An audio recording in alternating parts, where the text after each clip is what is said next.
trap. And let me clear one thing up, we ain't no cover band, we're here to rock some skirt.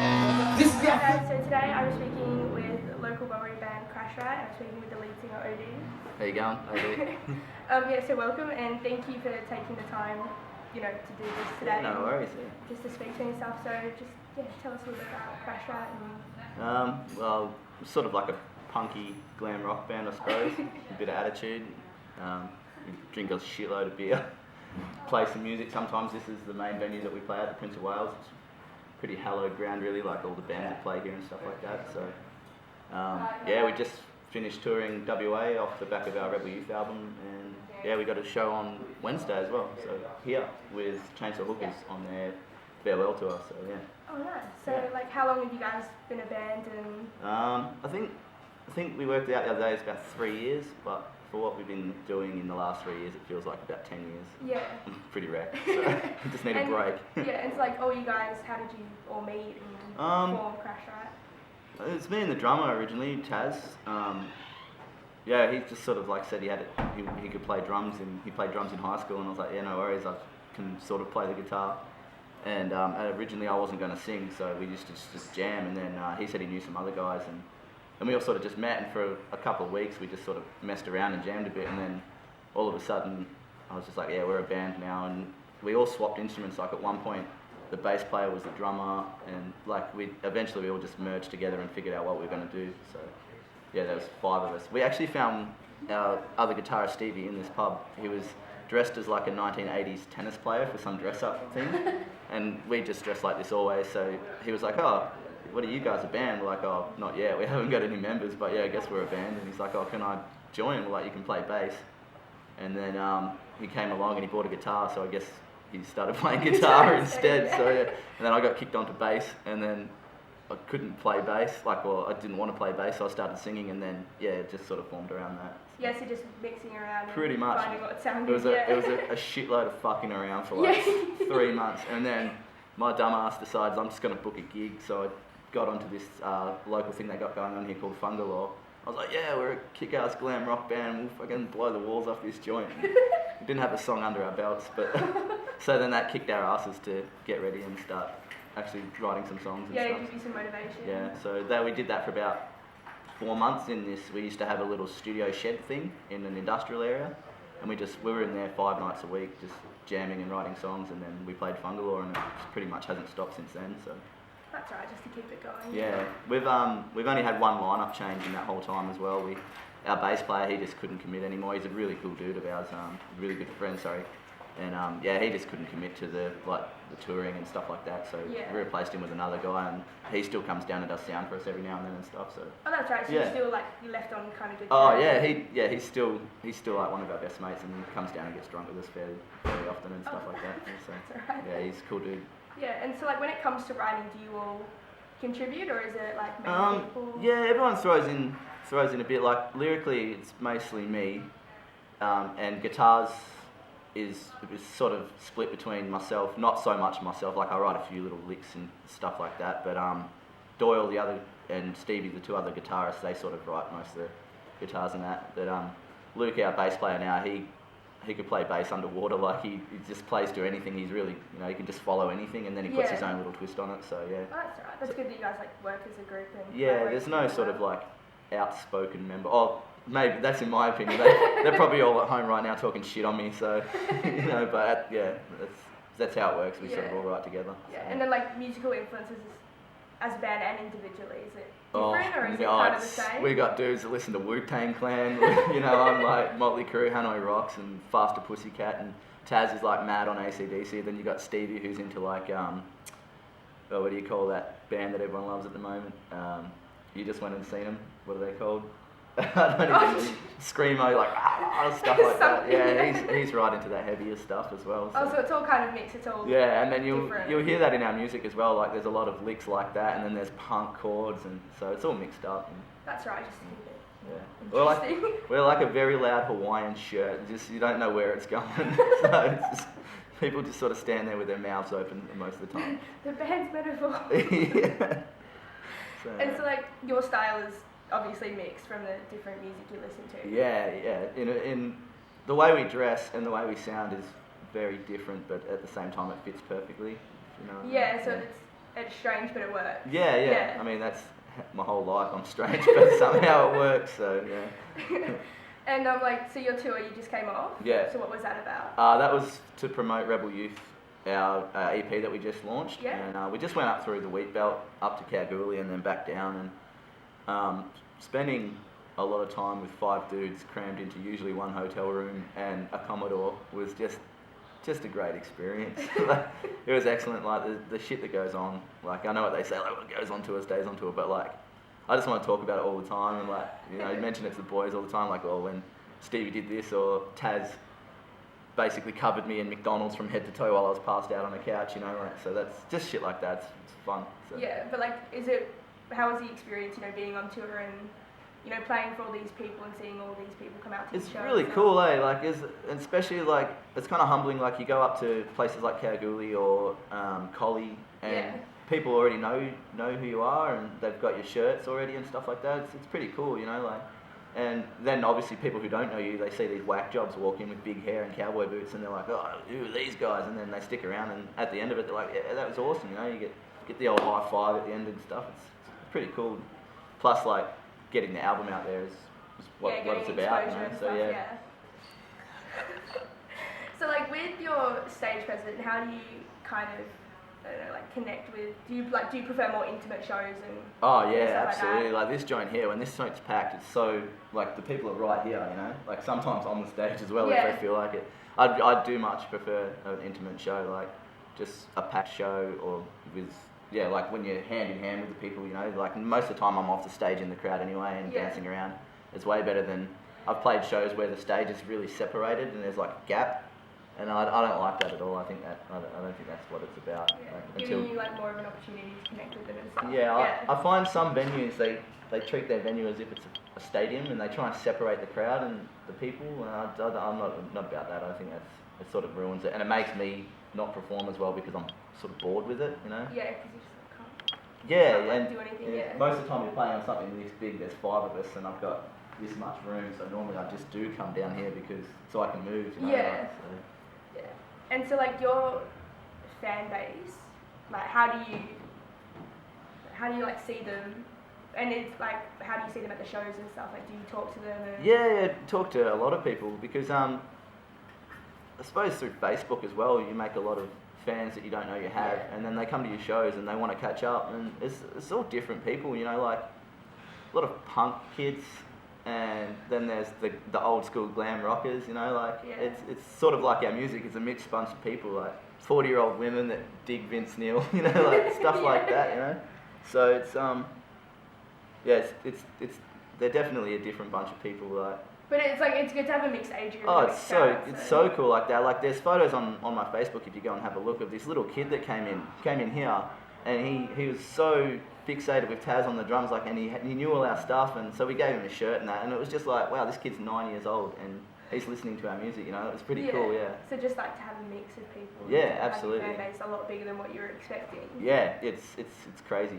Yeah. So does Crash Out have any plans for 2016 or within the near future? Well, we got our drummer. Unfortunately, he's busted his leg. He's done something. I might be wrong, but I think it's the tibia. He's split it or something. Oh. I don't know if that's where your tibia is, but so yeah, he's going to play this final show for Chainsaw Hookers down here, and then Connie from Renegade Girl, the drummer in Renegade Girl, she's going to cover for him for our North Lane show. Oh, nice. Yeah, and then after that, we're because we're in the middle of writing a new album as well, so we're just going to concentrate on writing for a bit and sort of book gigs and see how we go. And if Taz can be there, then he can be there. If not, we'll have to borrow Connie again. But just make sure he recovers well. Yeah, that's pretty much it. That's the main goal, is to make sure he can, because he's had it broken or snapped or whatever it is for 9 months now or something, and we've played a tour with him in that condition, we'd play a show, and then Taz would wear a moon boot straight after the show, so now he's, I think 19th of January is when his surgery is, and I think it takes 8 or 9 weeks or something to get over that, so. Oh, okay, but it's good that you guys are still supportive of him and stuff, and making sure he recovers and that. Yeah, he's the biggest dickhead in the world, but he's my dickhead, I love him, so. I can say that. No one else can. Anyone else says that, they're dead. But yeah. He says the same shit about me though, so it's all good. Yeah. That's right. You need people like that in your band. Yeah, that's it. Your best friends in the band. That's the best thing about it, you know. Yeah. Just touring around with your best friends, so it's cool. And so, like with the tour, did you get any like radio airplay or anything like that? We've had a little bit. We were on a cool little show called Hard Rock Show Rock is Dead, and that's broadcast out in Melbourne. That was pretty cool. He actually did a feature on our album, and that guy's on Facebook. You can find him, Dave Metal Life. He's a pretty cool dude, and yeah, he interviewed me on that, and yeah, he featured our album 1 week, and then a few weeks on he started playing our stuff as well, and then we've had some local stuff up in Perth and over in the States as well play our stuff. Yeah, well that's alright, like getting more exposure and stuff. Yeah, well it was pretty cool when this bloke played our music in America. He played it in New Jersey and someone else in Omaha, I think. Yeah. Somewhere around there anyway, but the amount of people that started adding the band after that was pretty cool, and like mentioning us in comments and stuff. So they're getting like really interested in getting the hype up and stuff for it. I think because it's different as well. So many people are like, they see our band and they're like, oh fucking glam rock, it's like been done, and then they hear us and they're like, well, the fuck you dressed like that for? You know? So it's cool. It's a different thing, and I think we surprise a lot of people. So. Yeah, like because I had listened to your EP obviously through my dad, and then when I met you at the airport, I was just like, I wasn't expecting that. Yeah, and then when I heard you talk, I was like, is that? Yeah. That doesn't sound right. See, there's a prime example. You heard our EP through your dad. Like, you know. Yeah. There you go, kids. Go through your dad's record collection. You might find Crash Rat in there somewhere. Somewhere. Yeah. Yeah, and then you had an interview with Buck Cherry.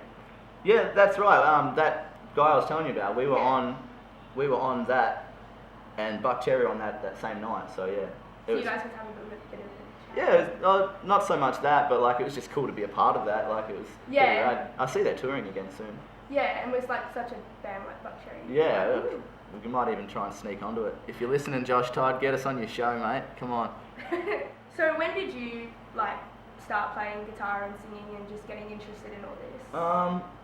I've always been into music, like from about the age of 6. I remember Kiss was doing their reunion tour in Australia, and I seen it on the news. My dad was like, yeah, that's Kiss, that's my band from the... I was like, right, that's it, that's what I'm into. And that's what I'd been into my whole life, but I didn't start playing guitar until I was about 15. I did a paper out with my granddad and washed cars like non-stop to buy my first guitar, and then I joined a little shitty band in high school with a pom guy that couldn't play for shit and another dude that couldn't play for shit, and then it just took on from there. Like we played a few shows at the school, and I just never stopped from there on. So. Yeah, so it's just been pretty much like, you know, non-stop music your whole life. Yeah, I was right into like football, believe it or not. Like I used to play quite competitive football, like state football and stuff like that. But yeah, once music kicked in, I sort of lost interest in anything else. Yeah, so it kind of just took precedence in your life, Exactly. And so like you've grown up with bands such as Kiss and like what other bands? Yeah, Motley Crue, but my mum, she's a bit of an old punk. She introduced me to like the Ramones and stuff like that, and like Black Flag, believe it or not. Like my mum's right into that sort of stuff, and so yeah, I sort of had a mix. My dad was he likes like old soulful music as well, you know, like so yeah, like it was a mixed bunch. You never knew what you were going to get into the car to, like in my house. Like, so you've grown up with it, like my parents they're not musical, but they're into their music, if you know what I mean. Yeah. So yeah. And they've been like really supportive throughout this whole thing. Yeah, they have. There's always the odd joke here and there about like how they never thought their son would be borrowing mum's makeup, you know, stuff like that, you know. But, well, you gotta have a friendly banter. Yeah, no, it's always good. Yeah, but they have been supportive. Oh fuck yeah. Yeah. So like that influenced your band and like. Oh yeah, absolutely. Yeah, stolen plenty of chords from most bands. We steal all their shit. Well, there's only so much you can write on there. Well, that's right, and there's only so much you can steal before people start noticing. So we're just. Hopefully that's not soon. Just sort of dumb it down. You can delete that as well if you want. I don't mind. And so like the band's influences, who are the main, probably top 3 influences as a group? Yeah, I could most definitely say that Motley Crue would be one. Yeah. And then for the other guys in the band, I would say The Darkness. Oh, so you've got some old school kind of stuff in there. Yeah, for sure. And then the thing that me and the guitarist that write, me and Doyle, his name is, we write a lot of stuff together, and our big thing was CKY. We love CKY, and you'll notice that in some of his licks. They're very, very they sound like Darren Miller on guitar. They're very But yeah, that's a massive influence for us for CKY. A lot of people don't get that, but yeah. And then like, how did you guys come up with the name like Crash Rat? I was just back from the UK. Like I lived in the UK for a while, and I was like gonna start a band. That was it. And originally, I had Crash Riot, but there's a band from Sweden called Crash Diet, which is named after a Guns N' Roses tune, and I was just like, well, I can't do that. So then I sort of wrote around on a bit of paper, you know, you come up with logos, and then I just put Crash Rat. I was like, that looks pretty cool, and then I just sort of put it to the side, and then just kept writing names like Black Tide and like all this shit, you know, and I was just like, fuck it, Crash Rat, that's it. And that sounds good. Yeah, and you just stick to it, you know, like even if, like for a little while there I was like, oh, maybe we should change the name, but now we've come too far, like.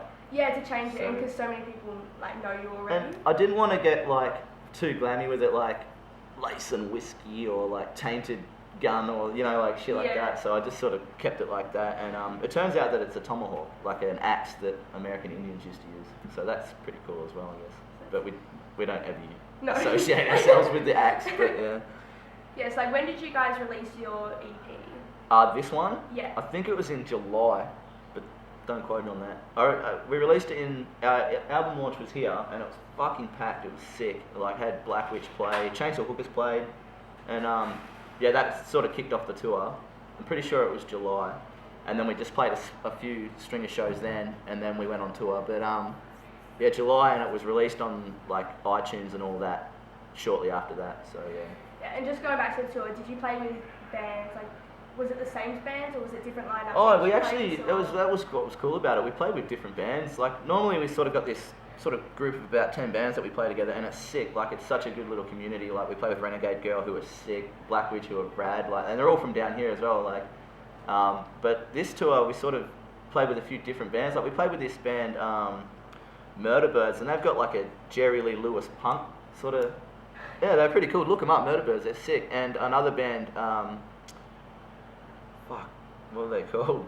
Two for Flinching. Check them out. They're sick as well. But they're like Motion City soundtrack, like punky, twangy guitars. Yeah, so we mixed it up a bit and it was cool, eh? Like just to play with different people. Yeah, and that's what it's about, is getting people shows. They want to play, we put them on, and you know, vice versa. Down the track, they'll want us on a show. So. Did any of those bands know who you were and that? Oh yeah, we'd met them through and around, like they'd been to a few of our shows prior to that and stuff like that, and vice versa, like I'd been to a Murder Bird show before that, and I was like, fuck yeah, gotta have these guys on, like. Yeah. So, yeah. And you play more shows down here than you do like up at the Rosemount and stuff like that? I think it used to be that way. It's pretty even now. Like we sort of mix it up. We like since the tour, we've opened up our areas we can play. Like we can play up in Collie now, or we can go to Kalgoorlie, or most of the time, I think the last couple of shows there have been Perth shows. So yeah. But we this is our home ground and we love playing here. So Mitch is good, the guy who owns it. He looks after us. Except he's the shittiest lighting guy ever. We played a show here and the sound guy didn't rock up, so he got a guy in to do the sound. His name escapes me at the moment, Hainsey, and he was really good. Like he filled the role, but then Mitch decided that halfway through our set he was going to get up and do my lighting whilst he's giving me the finger, and the lights are going berserk, and then it just goes pitch black on stage. So then we were just playing in the dark, and I was like, "Fuck you, man!" Like. And then about 10 minutes later, he managed to figure out the lights again and turn it on. So still give him shit about that today. That's right. That would have been an interesting show. It was still fun. It was still really fun. Yeah. You know? Yeah. Because it was so loose and it was already a fuck up. So we started climbing on this shit. You know, like so it just made it just balls up. So it was good. And so lots of good memories here. Yeah. Oh, absolutely, man. Like this is where we started. So yeah. And like our plan was just to play a show here. When we first started, that was the goal, and then we would never have thought about releasing an album on iTunes or touring or anything like that. It was never about that, and then this joint just kicked it off. Once we played here, we met people and networked out. So yeah, and like making connections. Yeah, and stuff like that. Mitch is really good to us. He hooks us up with a few shows here and there, like touring bands and stuff like that. So yeah. So have you got like any tours in mind for the future? We're looking at the moment just with Taz's leg. We're going to write this thing and then. Adelaide and Melbourne, and there's whispers of stuff in the States, but it's not yet confirmed. So this year's just, personally, my goal would be to tour more and, release some more music. Our music that's coming out is completely different to Rebel Youth again. So I can't wait for people to hear this stuff. It's balls to the wall stuff. So Like, it's like you never know what you're going to expect. yeah, the well next that's album, that's what I think I like about it too, is I don't know what's going to come next as well. So but this next album, like which doesn't even have a name yet, but there's about 4 or 5 songs semi-written. They're just so ballsy. I just can't wait to release it. Yeah, and do you guys have like a manager, a promoter, or a certain studio that you go to do all this? We do everything independently, the whole lot. We call ourselves, I guess, Lystexia Records, but yeah, that's just an inside thing. Yeah. And I pretty much, without sounding like a cock, I pretty much manage the band myself. Yeah. Like I organise all the shows, and not all the time. Like someone will get thrown a gig and they'll set it up and stuff, but most of the time I'm doing the calling and phoning around and lying through my teeth to get shows. Like we went to. What you gotta do, We played a show in somewhere on the tour, and the dude came up to me and he's like, "Oh, I use these guys," and he showed me the newspaper, and it was like Sydney band comes to rock. I think it was Collie. Anyway, they called us a Sydney band, and somewhere along the lines our wires got crossed, and they thought that we were from Sydney or something like that. So all these people came out to see this Sydney band, and half the dudes knew us. Like they're like, "Well, you're not from Sydney." I'm like, "Well, no, don't know where that. I don't even know where that came from. But if anyone asks, yeah, we're from Sydney. You need this show."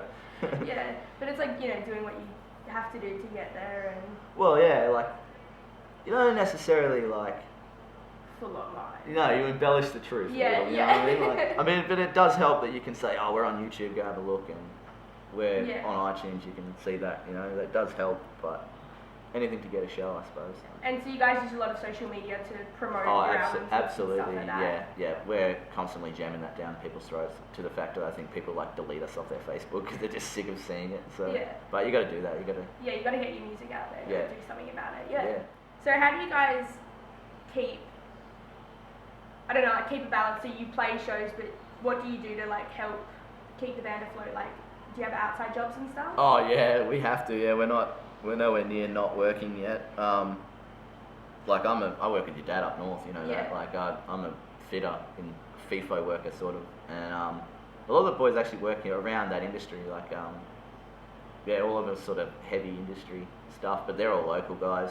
But most of the money that goes to the band, like to keep it afloat, is earned by the band. Like we used to throw a lot of our own money in. Like obviously at first you got to buy gear and stuff like that, but now the band sort of pays for everything up for itself. You know what I mean? Like, that's right. Like just to have that. Like with the whole tour, we did that was paid for by the band, and like the money that was earned by the band was spent by the band, and like that paid for our whole tour. Like we didn't pay a cent out of our own pockets for that. Well, that's good to know that the band is also generating enough money for that as well. Yeah, I mean we spent a shitload of it too, but we do generate a little bit of cash, so it's good. Yeah. And then how do you? Because you obviously work away. How do you routine it all with the rest of the band? Well, if there's a show, I don't go to work. Simple as that. Like I'm in it for the music. Like I 100% will go skip 10 days of work to play one show on a Wednesday night. Like that's just how it's always been. I've never missed a show because of work. Like and schedule wise, like it does affect us. Like jamming is not as consistent as it used to be, but it's still not in a dire straits condition. You know what I mean? Like we still jam a lot, and but yeah, it doesn't really affect us. Like I'm currently coming back into work in Bunbury eventually, like this year, hopefully earlier than sooner or later. But it hasn't affected us touring or anything like that. Yeah, so you'd rather do it for music. Oh yeah, I'd rather be working to keep yourself going. Yeah, I'd rather be on the bones of my ass and playing music than busting my ass up north and not having music at all. Yeah. So yeah. And so so you've got the North Orange shows. Do you have any other ones coming up within February? Nothing as of yet. Just playing it safe with Taz's leg. Yeah, just to keep it. Yeah, but I think if we wait a little while, I think we might just go straight over to Adelaide and Melbourne, and you know what I mean. But we'll see how it goes, because just because we haven't booked anything doesn't mean people won't book us. If you know what I mean. So, but we're not chasing it at the moment. Just playing it safe with Taz's leg and just see what comes up. Yeah. Because as much as Connie is a great drummer and we love to have her drum with us, we would rather do it with Taz, you know what I mean? Yeah. So like we'll use Connie as much as we can because she's fucking killer on the drums. But I think we'd all rather just do it as Crash Rap. Still, Yeah. You know? Yeah. So.